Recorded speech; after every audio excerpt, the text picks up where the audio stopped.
ada hal yang menarik terkait tentang penggunaan sosial media yang berlebihan. Udah top screen kan? Kaki screen pun ada kayaknya. Kita lagi Iya mas sekali. Keren sih. coba nanti.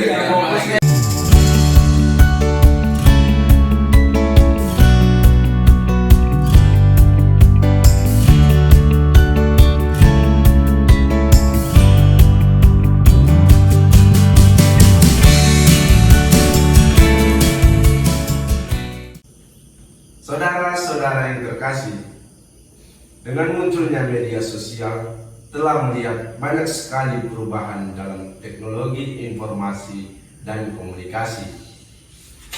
Media sosial telah mulai memainkan peranan kunci dalam transformasi ini. Dalam kurun waktu 1 dekade lebih, dampak media sosial telah berubah menjadi hiburan yang menghibur, menjadi bagian yang terintegrasi penuh dari hampir setiap aspek kehidupan sehari-hari bagi banyak orang. Di zaman yang sudah modern ini, penggunaan media sosial seperti Instagram, Facebook, Twitter, YouTube, dan jenis media sosial lainnya setiap hari semakin bertambah jumlah penggunanya. Mengingat dengan cara yang relatif mudah, setiap orang dapat menggunakan ponsel pintar mereka untuk mencari suatu informasi di media sosial dan internet. Akan tetapi, di balik banyaknya manfaat penggunaan media sosial, tahukah kamu bahwa media sosial juga dapat memberikan dampak buruk bagi penggunanya jika kamu salah menggunakan media sosial tersebut? Kau ngapain sih? Kok ribut kali? Gini loh bang, aku lagi ini belajar jadi seorang presenter gitu loh. Oh, kau belajar untuk membawakan berita. Iya. Oh, kau mau nyampaikan tentang apa? Ini loh tentang apa perkembangan teknologi di zaman sekarang ini. Emang apa aja rupanya? Wih David, dengar dulu kawan kita. Kita bantu lu untuk latihan dia membawakan berita. Coba lu, biar kami menilai. Coba ya. Mana nanti ya, coba. Silakan. Ya. Udah bayar dulu. Oke. Dengar ya. Dikutip dari New York Post, sebuah penelitian dari Center of Disease Control and Prevention Amerika Serikat menunjukkan bahwa tingkat bunuh diri di kalangan remaja telah meningkat seiring dengan kepemilikan smartphone dan penggunaan media sosial. Kita dapat melihat para peneliti meninjau kembali dan melakukan perbandingan soal hasil laporan bunuh diri yang dilakukan remaja dalam cakupan tahun 2009 hingga 2015. Sekitar 500.000 remaja sebagai responden berusia 13 sampai 18 tahun dilibatkan. Mereka ditanya tentang penggunaan perangkat elektronik atau media sosial, media cetak, media televisi, dan waktu yang dihabiskan bersama teman-teman. Termasuk juga pertanyaan tentang suasana hati mereka dan kemungkinan untuk bunuh diri. Gimana? Kalau aku dari penilaiannya, dari artikulasi, dari tatapan mata, dari aku udah pasti. Ya, gimana dulu Bik? Cara mbak beritanya? Menurutku masih kurang lah, karena kayak masih kurang. Mungkin karena kita orang Indonesia kan, orang Indonesia. Jadi tadi ada dengar bahasa Inggrisnya kan. Gak bisa Inggris. Iya. Gak bisa Inggris ya, harus diperbaiki. Jadi itu memang masih belum sering kali coba tapi belum nggak bisa sih. Tapi udah mantap juga sih artikulasinya itu. Udah. Tapi dari berita yang gue sampaikan ini kan, ada hal yang menarik terkait tentang penggunaan sosial media yang berlebihan. Ya nggak pernah nggak kau ngalamin? Kalau aku pernah ngalamin. Nah, Apa itu? jadi kan tadi dia udah memaparkan pembunuhan apalagi itu di banyak negara terjadi pembunuhan dan ya banyak lagi lah tadi disampaikan ya. Aku juga pernah mengalami kayak misalnya dalam ketika bermain HP ya pasti membutuhkan durasi yang panjang. Nah di situ Kecanduan ya iya, akhirnya. salah satu yang saya dapat yang pernah aku alami lah itu kecanduan main HP kan. Jadi asal pulang dari ruang makan langsunglah masuk kamar ganti baju main HP cocok seperti apa Main ML. sampai lupa main Sreng ya. Sreng. Itu kan yang dilakukan anak-anak remaja sekarang. ya jadi itulah juga yang saya alami kan, baru sampai malam kadang di malam hari jadi kan larut sampai jam 1 padahal besoknya itu ada kegiatan. Nah, jadi larut mata ini sampai merah. Nah itu satu yang pernah saya alami dampak negatifnya. Ya, Kurang tidur, ya, begadang darinya kan karena kecanduan tadi. Baru akibat yang lain itu ada ke fisik kita lah jadinya, mental kita jadi ketergantungan sama HP itu. Gitu ya. Lagi namanya mental Aku juga pernah mengalami hal yang sama gitu. Awal-awal waktu diberi kebebasan untuk menggunakan teknologi kan, smartphone. Mulai dari kelas berapa itu? Hah? Mulai dari SMP aku menggunakan itu kan. ya. Di HP itu masih HP apa? HP yang dia Daun. daun-daun. Itu kan Naik turun ya. ya. Di situ kan baru bisa main apa namanya? Facebook, Snack ya, gitu ya, baru-baru itu ya. game yang udah buat kecanduan. Iya. Baru sekarang ini udah naik kelas lagi smartphone-nya. Udah touch screen kan? Kaki screen pun ada kayaknya. Entar lagi. Ya, ya, jadi kan itu awal-awal aku menggunakan itu kayak, wih, keren, nikmat, ya kan? Gaul lah ya. Akhirnya yang aku biasanya nih main futsal sorenya atau kerja, gara-gara HP itu aku nggak lagi di situ. Aku asik sama diriku kan. Kayak mana pula nyaman, posting di like kayak diperhatikan gitu ya kan. Buat story dibuat super kan. Iya, apalagi yang buat itu orang yang khusus bagi saya ya kan. Iya lah, Pasti beda ya kan. Juga ya tadinya. Tapi itulah di akhirnya saya juga gara-gara ini saya pernah sadar juga sih bahwa akibat teknologi itu yang dekat menjadi jauh, yang jauh jadi dekat. Kayak tadi kan konkretnya Markus lagi apalagi latihan untuk menyampaikan berita main HP kan David kan. Itu tahu pun. Baru saya juga merasa bahwa kurang produktif. Karena apa? Karena sama kayak David tadi, dia demi push rank bisa Sampai merah mata itu. iya kan? Bisa. Akhirnya besoknya apa? Aku lemas, ngantuk. Baru mental nggak sehat, cara berpikir nggak sehat. Agak konsen lagi lah ya. Dapat gesekan, dapat singgungan gitu, langsung emosi ya kan? Langsung main hantam aja. Itu memang saya pikir kira-kira kalau boleh perhatikan kenapa bisa jadi kayak gini ya? Kenapa? Apa alasannya? Apa yang menyebabkan kita bisa kayak gitu? Kecanduan segala macam. Ya mungkin kan karena satu lah kita mengikuti zaman mungkin lah ya kan. Di zamannya Iya. keren. Dulu kita masih menggunakan Nokia tadi yang tulit-tulit. Sekarang muncul Android. Nah mungkin dari situlah kita kan terdorong untuk memiliki Android itu. Tapi timbulnya masalah tadi itu kan karena kita tidak bisa mengendalikan diri, tidak bisa memanfaatkan apa yang seharusnya dilakukan di sosmed itu. Kalau menurut aku sih kenapa bisa sampai kayak gini tuh saat itu dasarnya itu loh pertama kurangnya diperhatikan orang terdekat gitu loh. Iya. Seperti orang tua mungkin kurang melihat karena di zaman sekarang anak-anak SD pun bahkan yang masih baru bisa jalan sudah diberi Android, diberi dimainkan bebas itu.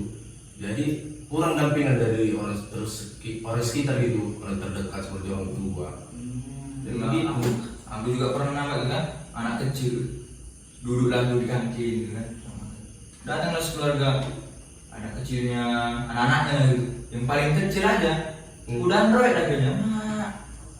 canggih kali bego kan, Android, semua Android, tapi kan masa kira-kira masih umur berapa lagi ya, umur 6 tahun, Bisa kan? Paling kita masih ngusaha enclare gitu kan.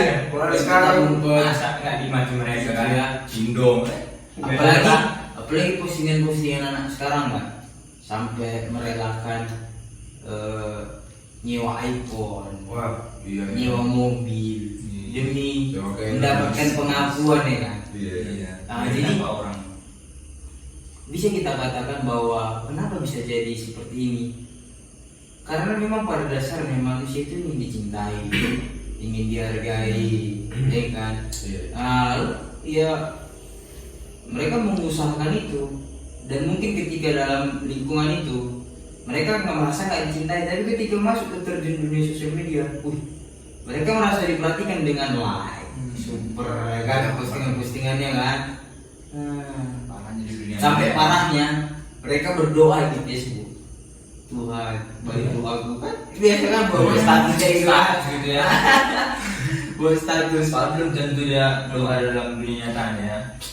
Iya, Belum Bang. sekedar status. Menurut kalian ada nggak toko yang menarik ya untuk apa ini, untuk mengatasi masalah ini, yang bisa berguna lah bagi kita kan? Ada nggak yang pernah kalian baca atau kalian dengar? Toko. Ada. Apa itu? Tapi ini ya seperti yang kita imani lah kan, Katolik. Ada Hmm. satu santo baru-baru ini, baru-baru masuk mencari hidup juga dia, baru di beatifikasi, dikanonisasi kan. Jadi namanya itu kalau nggak salah, singkat saya itu namanya Santo Carlo Acutis. Iya. Oh, kalau aktif. Pernah. Pernah. Masuk majalah hidup pas itu kan. Jadi kalau saya lihat sepintas itu kan, jadi dia ini seorang yang lahir di London Oh. pada tanggal berapa? Jadi tanggal 3 Mei 1991 kan.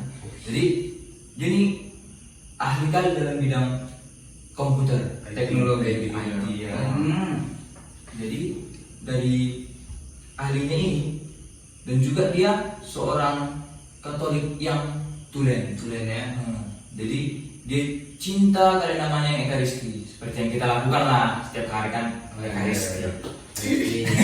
Jadi karena kecintaannya ini sama Ekaristi, sama Tuhan Yesus, dan juga karena kepintarannya dari mengoperasikan komputer, teknologi, dia berinisiatif lah membuat situs web.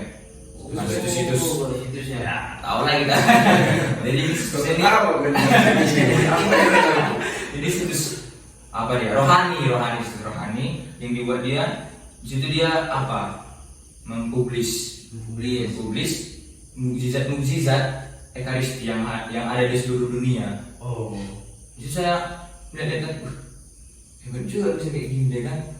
Masa dia jalan-jalan tuh, mungkin traveling dia dulu sini kan, jalan-jalan lihat mukjizat Ekaristi di seluruh dunia. Tapi dari situ juga saya dapat, wah iya juga ya, kenapa nggak saya lakukan kayak gini kan?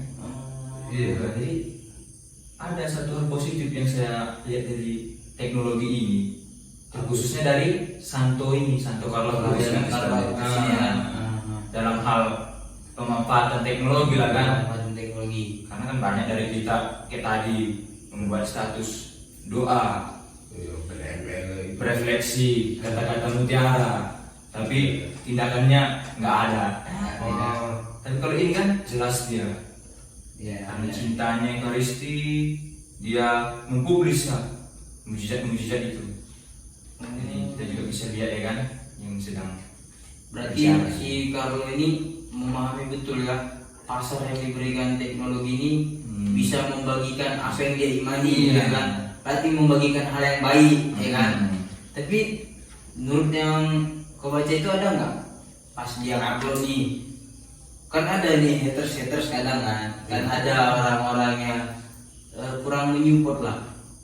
Ya, ada nggak? Mungkin ada ya kan, kayak kita posting pun masih ada yang nggak suka, masih ada yang komen. Makan hal baik itu kita post semua. Jadi ada lah mungkin kan haters 1, 2 atau berapa orang lah yang mengabarkan ini kan. Tapi saya lihat kan di sini ada suatu kepuasan diri dia Oh. untuk membagikan kabar gembira itu, kabar Iya, sukacita. iya. Itu dia. Saya juga ada satu hal yang menarik terkait tentang kenapa Soekarno Lakotis bisa tetap teguh dia untuk membagikan itu kan, meskipun ada orang-orang yang nggak senang, ya kan? Apa itu? Suatu apa itu? Ada aliran Aliran Stoicism. Stoicism. Hmm. Iya, ilmu hitamku. Tidak ada. Parah. Oh, ini aliran Stoicism ini dia ini dikembangkan oleh Zeno. Iya. Baru dia ini mau mengatakan bahwa kita manusia harus mempunyai dikotomi kendali. Iya, kita harus menguasai diri kita sendiri. Ya, ada aliran internal dan ada aliran eksternal. Aliran internal itu inilah apa yang bisa kita kuasai, apa yang bisa kita lakukan. Sedangkan eksternal itu di luar kendali kita. Manusia kan memiliki beragam emosi, ya kan? Kalau dia memiliki emosi yang positif sangat baik, kayak kalau aku tadi kan, dan beberapa dari teman kita yang mengupload hal-hal seperti beasiswa atau tips-tips apa segala macam itu baik kan? Iya, itu berarti aliran apa emosi dia itu positif kan? Dia selalu memberi. Tapi kan pas mereka posting itu kan ada aja tanggapan haters kan. Iya, kayak sama putih tadi kan. Pasti ada orang yang bicara sama Allah sok suci ya kan. Ada orang gitu kan. Iya kan. Nah, jadi dikotomi apa ini Stoicism ini mau mengajarkan sama kita untuk lebih menetralkan diri, menetralisir kan. Kayak kalau putih tadi tuh dari penjelasan kamu tadi, saya bisa melihat bahwa dia memang fokus pada penguasaan dirinya. Jadi dia meletakkan kebahagiaan bukan pada orang lain, bukan kepuasan orang lain. Iya. Dia dirinya sendiri. Dia dengan dia memberikan apa yang baik, disitulah kepuasanku.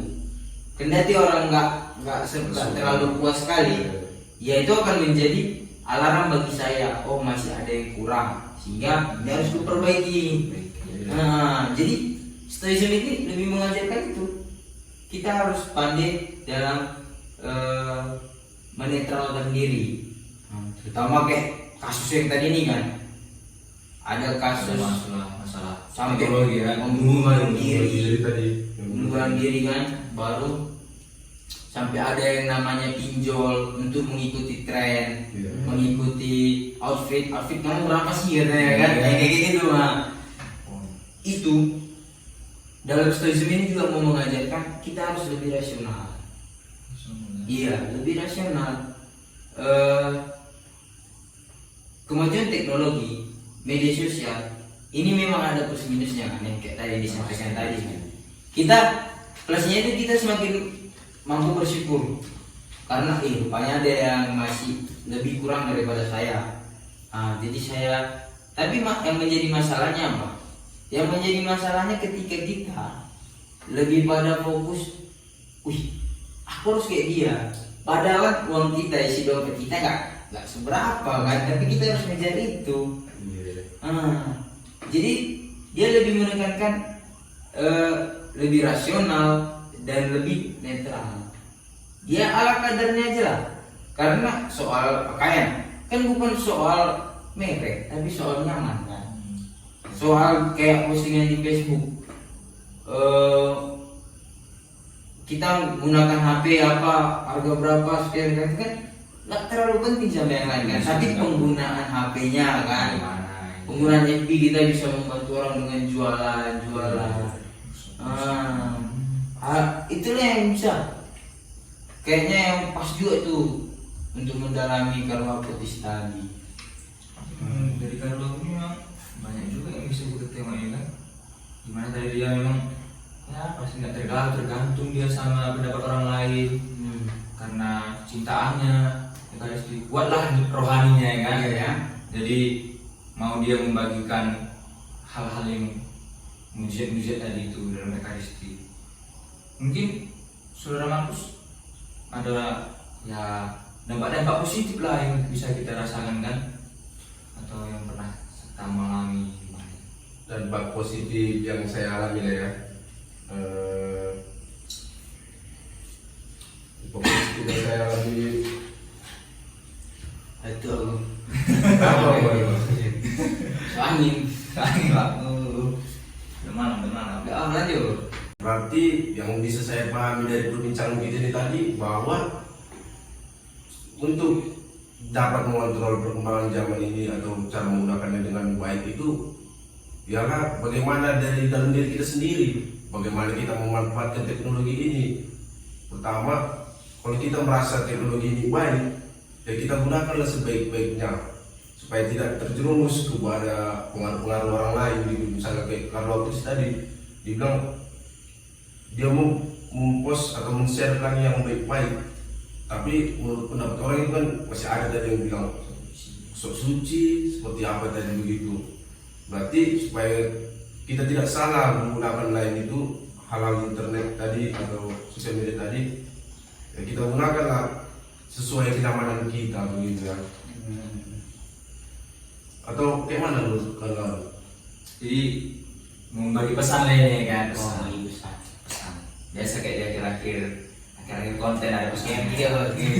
Jadi kalau pesan yang saya dapat ya dari sosok Santo Carlo Acutis ini ya, dimana dia kan menunjukkan kepada kita, khususnya kita yang muda-muda atau muda ini kan, dari bakat kegemaran kita yang kita miliki masing-masing, tentunya bisa membawa suatu kebahagiaan atau membagikan kebahagiaan diri kita kepada orang lain.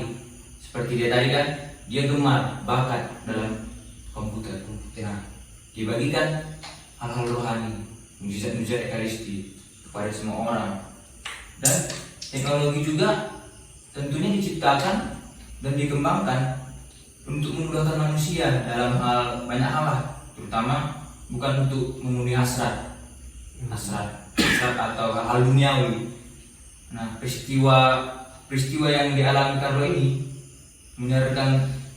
harusnya menyadarkan kita untuk lebih memanfaatkan teknologi yang telah diciptakan itu untuk menyampaikan kabar-kabar gembira tadi, kabar-kabar gembira bahwa teknologi perkembangannya itu bisa dimanfaatkan dengan baik, benar, dan tepat. Terkhusus kita kan sebagai kaum muda Katolik memperkenalkan Allah lah, Yesus, Cita rasa iman ya, cita rasa iman yang kita miliki kepada banyak orang, sehingga kan bisa menuntun orang pada keselamatan. Itulah yang saya dapatkan dari Carlo Acutis. Kamu ini Kalau abang ngerasa bahwa dalam menghadapi kecanduan dengan aliran stoicism ini, saya semakin menyadari dikotomi kendali kan. Apa yang harus saya perbuat dalam memanage waktu saya, karena saya memiliki banyak tugas lagi kan. Apa yang membuat saya harus hilang dari ketergantungan menggunakan HP. Itu harus memahami masalahnya dan bagaimana cara menanggulanginya, karena berbeda-beda kan tingkat kecanduan kita. Baru dalam hal tentang ikut tren atau pemaksaan diri kan, ini pun saya semakin menyadari bahwa bukan tren yang paling penting, tapi soal nyaman. Iya, saya menggunakan baju polos dengan harga yang mungkin serba 35.000, Nyaman. ya kan? Tapi yang penting nyaman kan? Saya nyaman dengan begini. Layak tengok orang itu. mesti harus kemeja atau Nggak mesti harus distro atau BK akhlak kita atau asik ya kan, sama tanggung aja gitu ya. sekolah gini nah. Atau dan dari Carlo Acutis juga semakin menyadari kita sebagai kaum muda harus menyadari bahwa potensi dari sosial media ini sangat besar. Kita dikaruniakan oleh Allah dengan bermacam-macam karunia, kan? Iya. Karunia itu harus diberikan kepada sesama dan akhirnya berbuah. Seperti Karol Akutis, semangat Karol Akutis bahwa dia dengan kemampuan komputer dan sosial media memanfaatkan itu kan, membagikan cita rasa imannya. Saya juga dengan potensi yang saya miliki, entah itu baik bermain musik, melukis atau sebagainya, itu menulis, saya harus juga membagikan itu kepada orang lain. Dan di situ saya harus perlu menyadari motivasi saya dalam berbagi itu, bahwa respon mereka itu mungkin bisa menjadi alarm bagi saya, tapi bukan itulah kebahagiaan yang harus saya buat. Karena apa? Karena nanti akan menjadikan saya stres atau menjadikan saya nggak mau berbuat apa-apa. Karena apa? Karena di luar ekspektasi saya. Saya ngerasa ini karena saya udah paling bagus kan. Kayak kalau aku tadi mungkin web ini udah web paling bagus. Tapi padahal sama orang lain bukan apa-apa. Iya kan? Jadi kalau aku meletakkan kebahagiaanku sama mereka kan, saya nggak mau melakukan apa-apa kan. Itulah jadi akhirnya mulai dari semangat dan cara menanggulanginya. Apa yang harus saya buat, saya semakin menyadari pada kesempatan ini. Jadi mantap juga lah ya. Ya, Kita dapatkan ini ya. ya. Ada sistem Karol Akutis, bisa lengkap lah ya, saya melengkapi vlog ya. Jadi Lah aku juga ada mau apa nih? ada lagi. Atau kalian mau main ngambil Iya, Panas sekali, mau Cok. sering sih. Coba nanti. Iya, mau sering sih. Lain lagi. Coba Enggak lagi, udah coba ya. Udah kita bahas ini jadi udah punya pemahaman masing-masing lagi nih. Ya, aku juga mau membaca buku. Aku mau baca buku juga nih. Iya. Kita lah ya. Kalau gitu izin dulu kita. Oke. Salam seminar pagi.